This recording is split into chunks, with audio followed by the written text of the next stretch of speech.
Hi guys, just a response on the 100,000 odd followers we've got now, which is amazing. And we said we'd do this Q&A because of that. So here I am now to answer your questions. Let's see how we get on. A painting is an illusion. Sculpture is a reality. So that's what we key into.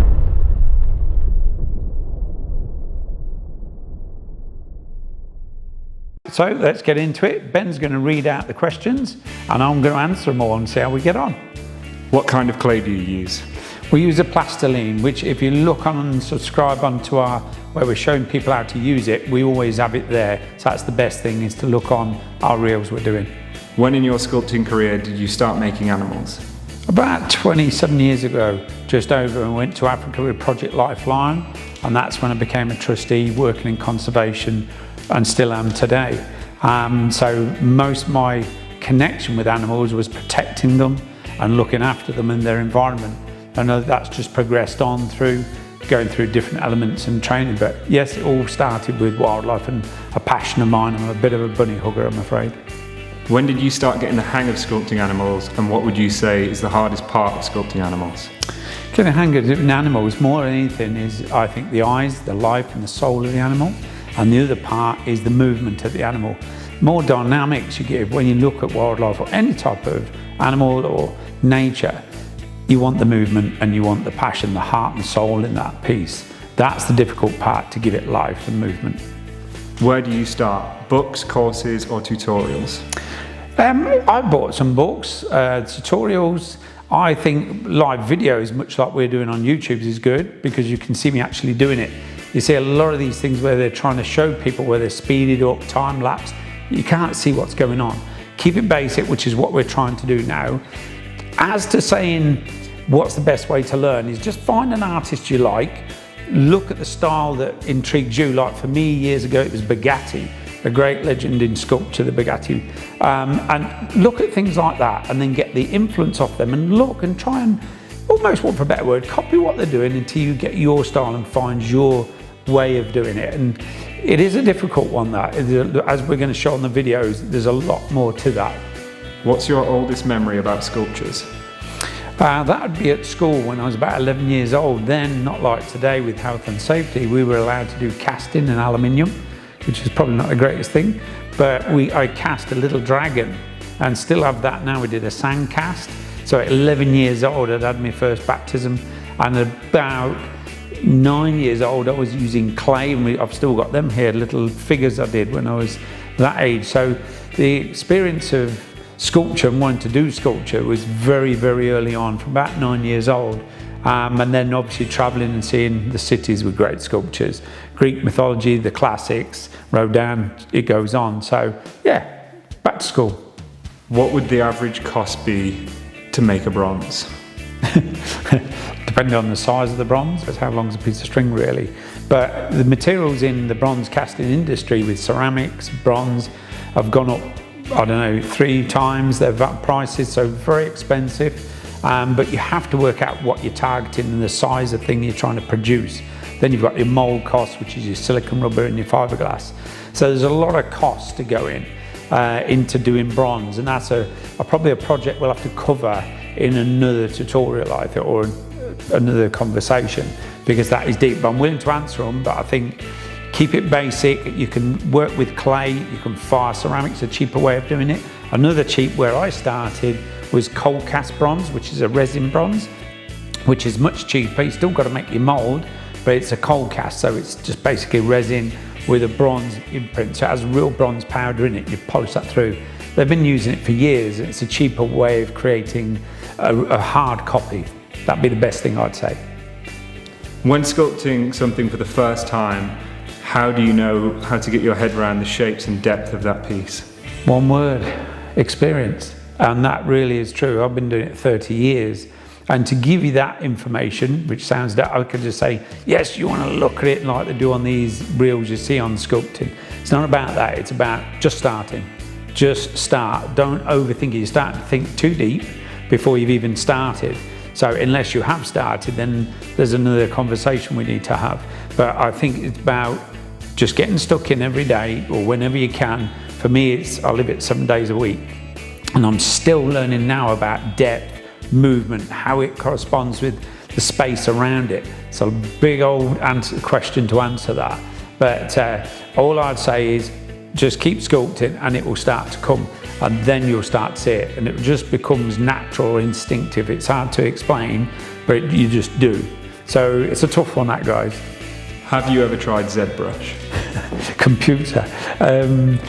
Well, not really. It's not, for me, sculpture's about more organic, it's hands-on, and the things they produce in the system's great, it's fast. You know, if you're a sculptor by hand, you have to work both sides.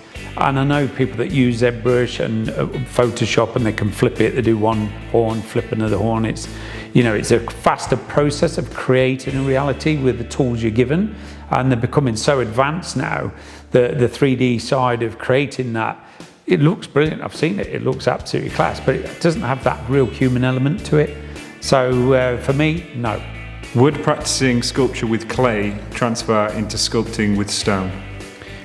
In a roundabout way, yes. It's like people that carve wood to get a nice linear line. And when you start to carve in stone, it's good to have a visual image of how the curves or the contours are going to change. As a sculptor, you see it, a lot of people don't. And I think if you start with a bit of clay, it's nice because you'll be able to move it in, get the forms, then almost you could keep it as a template then to do your stone carving. I've got a few friends that carve in marble, and they do things in wood, which helps them as well, because you can carve wood and cut it and plane it down, obviously, to get a nice linear hard surface. But yeah, it worked brilliantly. And it's just the way you deal with or process that information that makes it interesting for you, and it leads you on. And I think that's the thing you do. It's sometimes good to get started, and if you did that a few times, eventually you'll be just going straight into the stone. How much do you sell them for? How long does one take to make? And do you make a living from doing only this? Wow, how much they sell for? Depending on the sizes. A smaller piece of ours would sell for maybe around 2,000, something like that. And then you can go up to pieces we've done which are up to 200,000-300,000, depending on the size of the piece and the work. Can we make a living at it? I've been making a living at it for 30 years. A very good living. I've kept my family. It's a great life. It takes a lot of sacrifice, a lot of work. As a lot of you'll know that follow me, I'm up at 5 every morning. I live and breathe sculpture. Sculpture for me is my life. It's my heart and soul, and I create things that other people connect with. So, and that's what you're trying to do. If you're creating a nice piece of art, you want other people to connect with it. When I first started, it's just about keep making till you get to a point where the quality shines itself. You don't have to talk for your artwork should do the talking. What's your favourite movie and why?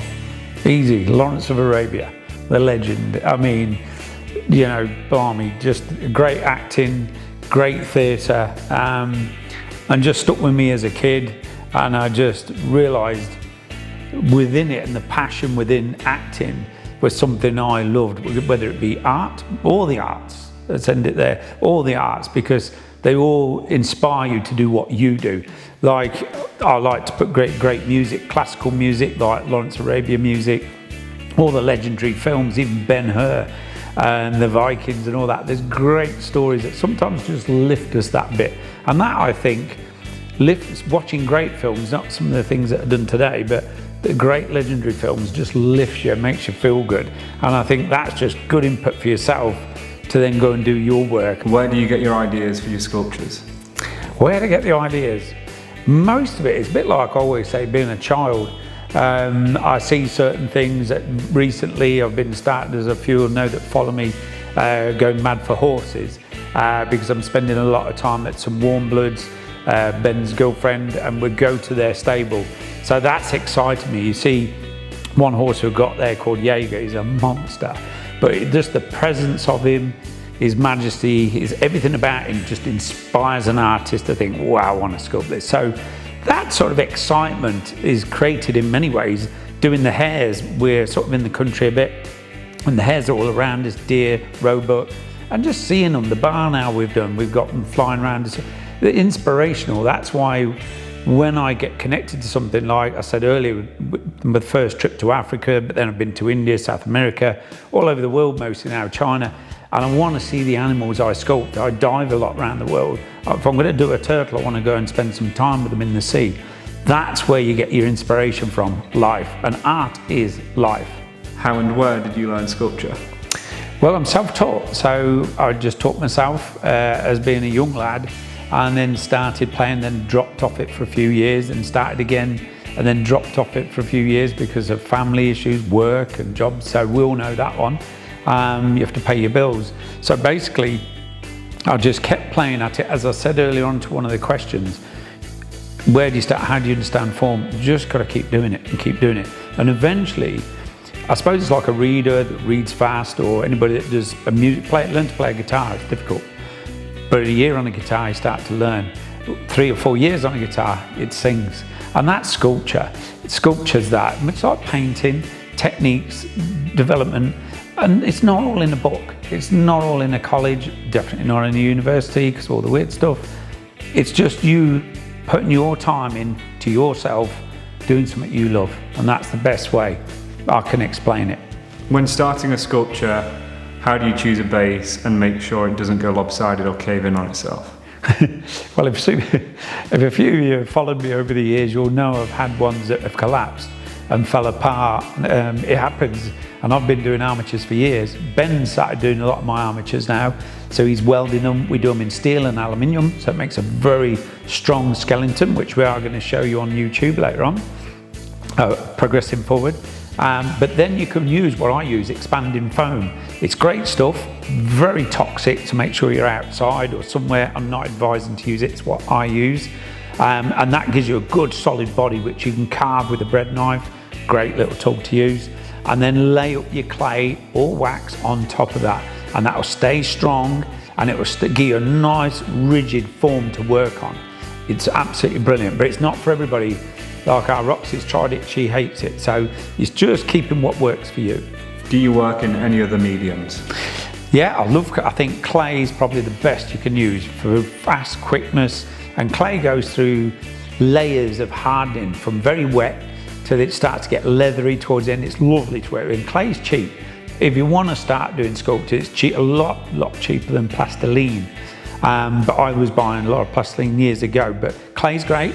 I've worked in plaster. Plaster's lovely. Gives you another restricts your movement. Actually, it'd be good for the guy that asked about the stone actually as well. So you can carve plaster, but it's a different technique to finish. I've done wood carving. I bought all my stone tools to do stone carving. I haven't got around to that one yet. But I think once you find your niche, or what, as I was saying earlier, stick with it.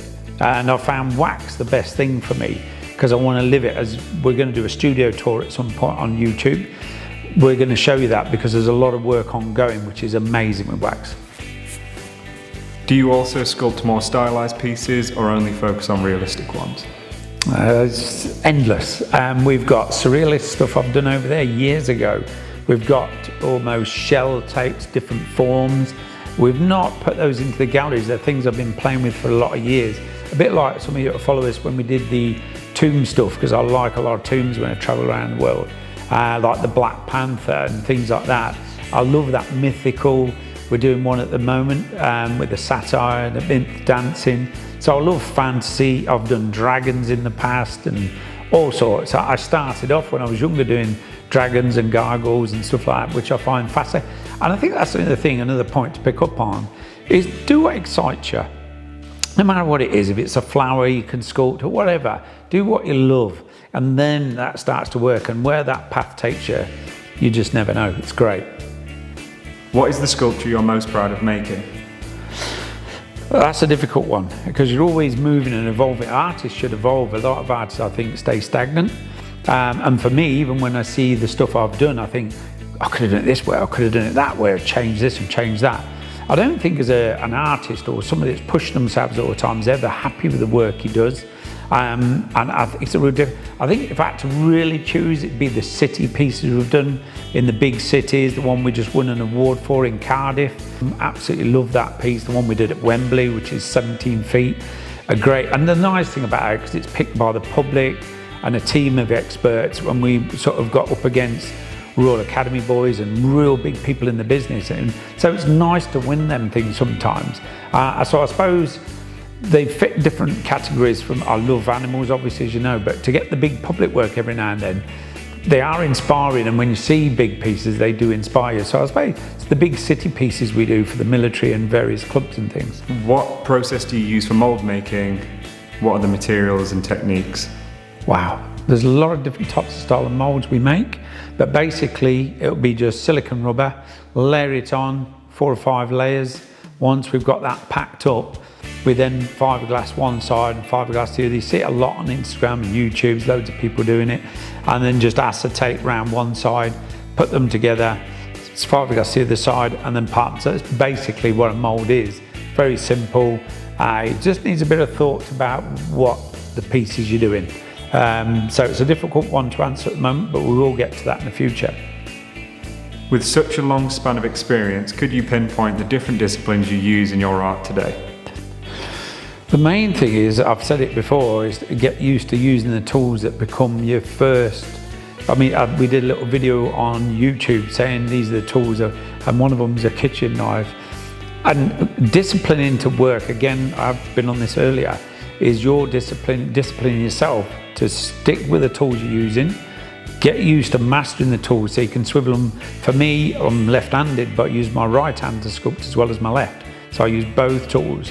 And I think that's really important to get a visual aspect.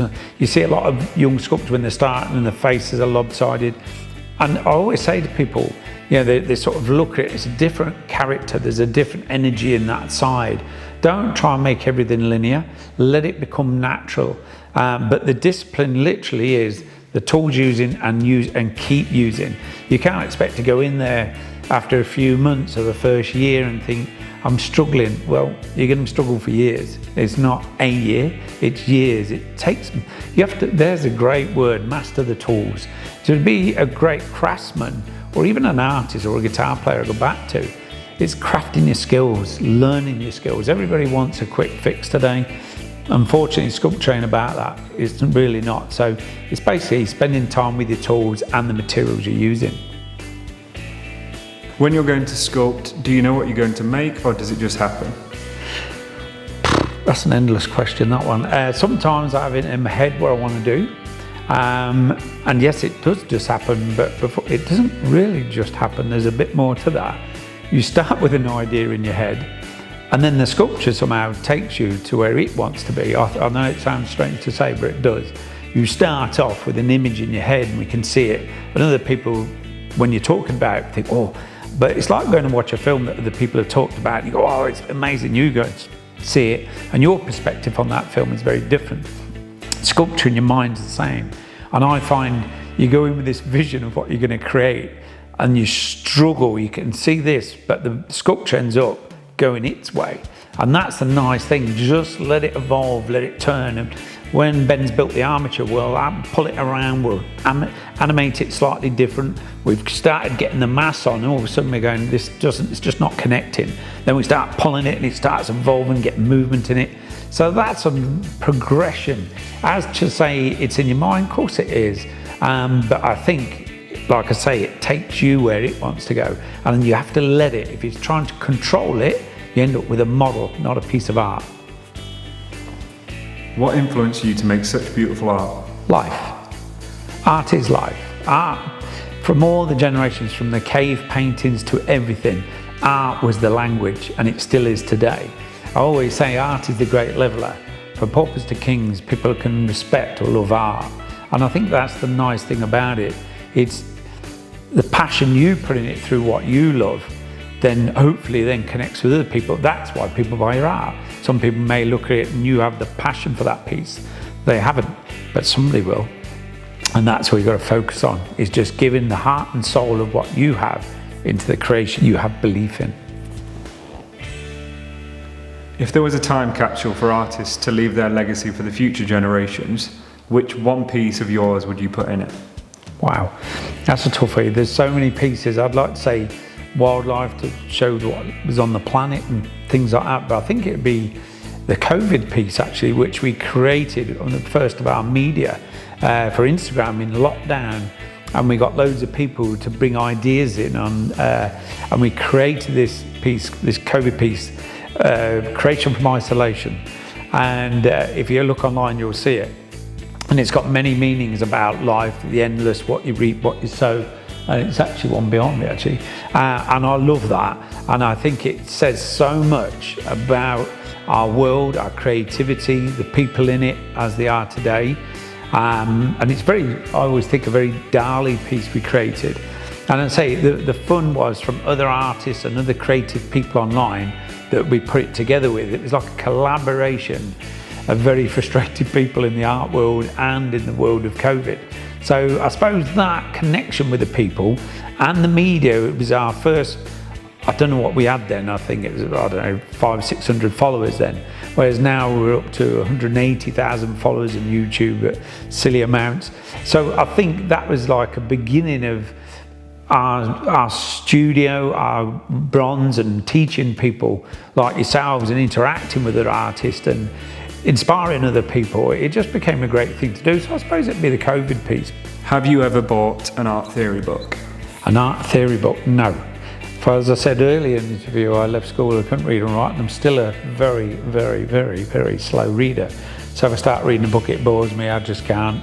It's just something I cannot do. You give me my hands, I'll make things, but things like that, no. They're funny, I collect books and I collect photography when I go out doing abroad, but no, I don't really do that. As someone that can do sculpting digitally, how can I transfer my skills to clay? Wow, well, you have a big tool selection when you're doing digital art. So most of the programs that you use in there in the filming industry and everything are fantastic. The only thing is, it's pushing buttons and clicking buttons. In sculpture, you've got to use these. So you have to feel it. And as you have one of the systems I've seen where they push and can push and manipulate on screen, and you get a bit of force on it, the ones that they use, but that's still not your hands. It's a long way from here. The hands are what produce the art and soul, not digital buttons. It's a really, it can be done, because I know guys that have started doing it and struggling still, because it's hands-on. And what you've got to remember, when it's on that that platform, you don't touch it, you don't feel it. So there's no soul in it or heart in it. But also, when it's a real sculpture and you handle it, you've only got to have your hand. A lot of people do it. They get one side going, then they're working on this side, and they don't realise they're slightly touching the other side, so they flatten the damage. So it's really weird when it's hands-on. It's more fun, I tell you. Blows the digital side away, because I've been over the shoulder of people working in digital art, and it's amazing. It's a tool, it's amazing. But for me, it's not art, it's soulless. It's just nobody touches it. Whereas when you get to reality sculpture, but what I would say is, yes, give it a go, because you're gonna, the difference between creating a reality from a non-surreality to a 3D print is very different. When people say, you can't say that. Well, we have scanners, we've got printers, we've tried them in the past. So I know it's soulless. So all I'd say to you is, have a go, be great, you'll love it. I've been using the insulation foam. Just wondering, do you use the canned foam? Yes, we do. Like I said earlier, be very careful about it. It's very toxic. It's dangerous stuff. You've got to be in a well-ventilated area. Make sure it's dried before you even start cutting it. And also wear a mask. We wear breathing masks. Or you've got to, because even though it's dried and you're cutting it, it's like, goes out like dust. So be very careful. I advise people not to use it. I use it because it works for me. If you want to use it, that's up to you. But yeah, the can foam's brilliant. It's absolutely, I love it. Like I said, some people work with it, some people struggle to work with it. So guys, that's the end of that. So hope you liked the video. So like and subscribe and let us know what you think. See you later.